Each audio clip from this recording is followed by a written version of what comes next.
आग लगी आकाश में झड़ झड़ पड़े अंगार, और संत ना होते जगत में तो जड़ मरता। सच्चाई है ना। अब संत में और एक साधारण व्यक्ति में फर्क क्या है, हमें सत्संग के द्वारा यह भी समझना जरूरी है या नहीं।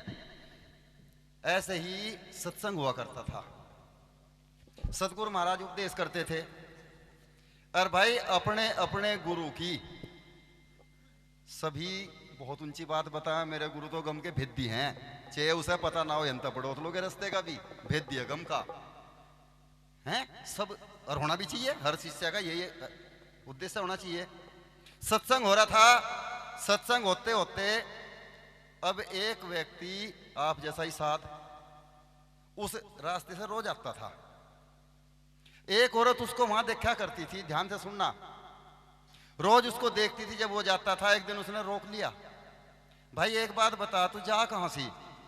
मैं तो ये देखूं कोई दिन छूटता होगा, नहीं तो रोज सी जा। बोले जी मैं सत्संग में जाऊं। बोले सत्संग में क्या है? सत्संग में मेरे गुरु हैं। बोला तेरे गुरु क्या जाने? नुको मेरे गुरु गम की जाने। बोले अच्छा। नुको हाँ। नुको अगर तेरे गुरु वास्तव में गम की जाने तो एक काम करना, अपने गुरु से पूछ करके आना कि मेरे यहां से कोई बच्चा नहीं है, कोई संतान नहीं है, हो जाएगी या नहीं? जब तेरे गुरु गम के भेज दिया तो पूछ कहिए। बोला ठीक है।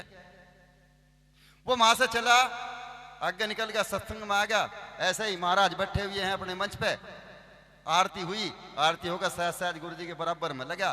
बोला गुरु जी मुझे आज एक औरत मिली, उसने कहा मेरे यहां से कोई संतान नहीं है, अपने गुरु से पूछ कर आना मेरे नसीब में है या नहीं है। गुरु महाराज ने ध्यान लगा, देखा, बोले भाई उसके नसीब में इस जन्म में नहीं, आने वाले 7 जन्म में भी संतान नहीं है। यानी इस जन्म में तो है ही नहीं, आने वाले 7 जन्म में भी उसके यहां संतान होने वाली नहीं है। बोले अच्छा। नुको हाँ। उसे क्या छुपाने की बात थी, जैसे अभी कह रहे थे महाराज नुको सतको सतको। वो फिर जा रहा था, बोली भाई पूछा अपने गुरु से? नुको जी हाँ पूछा। क्या कहा? कि नुको मेरे गुरु ने कहा कि तेरे नसीब में इस जन्म में नहीं, आने वाले 7 जन्म में भी संतान होने वाली। बोले फिर अब सारी टेंशन खत्म, अब आराम से बैठे। तेरे गुरु जो गम के भेदी हैं उन्होंने बता दिया तो फिर होना ही नहीं है। बैठ के एक दिन वो सुबह सुबह रोटी बना रही, रोटी बनाते बनाते एक संत आए, आकर के उन्होंने आवाज लगाई, भाई जो एक रोटी देते एक लोंडा और 2 दे दो 2 लोंडे। अब वो ये मैं 5-4 सीखी हुई, 5-6 रोटी सीख रही जो भी थी, वो सारी की सारी सौंक में उम्हा हुआ। एकदम से सुना, ये नहीं देखा कि कितनी है, सारी की सारी महाराज की झोली में मिल दी। महाराज ने आशीर्वाद दिया, चले गए। वही हुआ, 10-15 साल हुए, उसको वही 3-4 बच्चे। वो फिर टकराया, तो कहां जा रहा? उनको सत्संग में जा रहा। बोले एक काम कर, अपने घर चला जा। क्यों? बोला तेरे क्यों अपना जीवन बर्बाद कर दिया? जिस गुरु के पीछे तू लगा हुआ ना, उसे ना पता कुछ भी।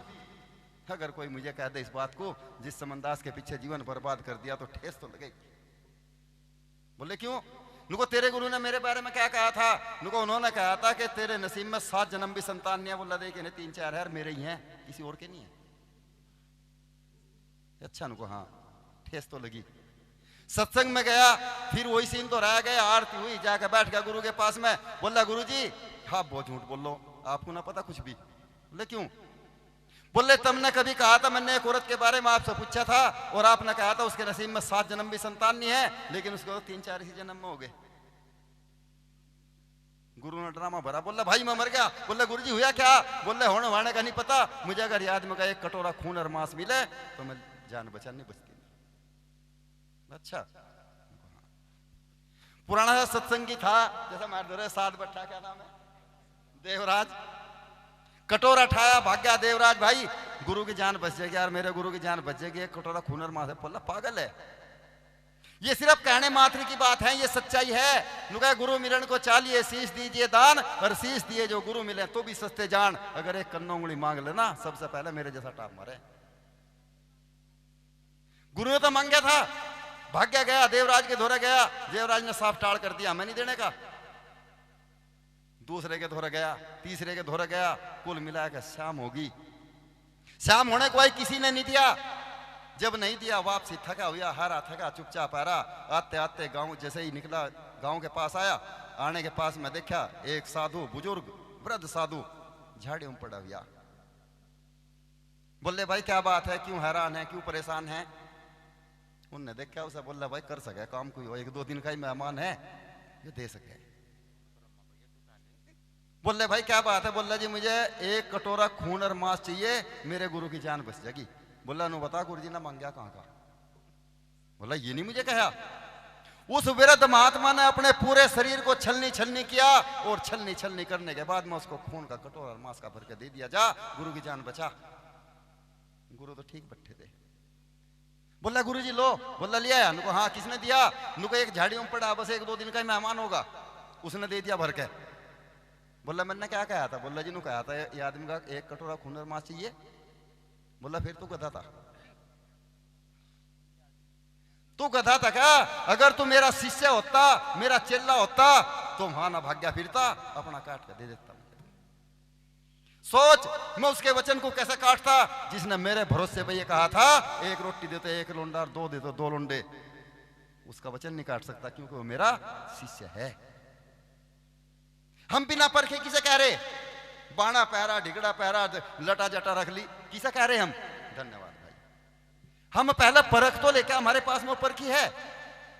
अगर मैं आपको, आपके पास तो इतनी भी परखी नहीं है, अगर आपको भेजूं पड़ोत यहां से, लो भाई 15,000 रुपए लेकर जाओ, एक दाल की बोरी लेकर आओ, बोरी सील बंद होनी चाहिए, उसमें कंकर पत्थर नहीं होनी चाहिए, मोटी दाल मंगत राम की होनी चाहिए। है कोई आपके पास में जुगाड़? कैसे देखोगे? परखी देखोगे ना? तो क्या आपके पास में वो परखी है परखने की साधु संतों को? नहीं परख सकते। अगर नहीं परख सकते तो हम किसी पे उंगली भी नहीं उठा सकते, क्योंकि पता नहीं किसके अंदर क्या है।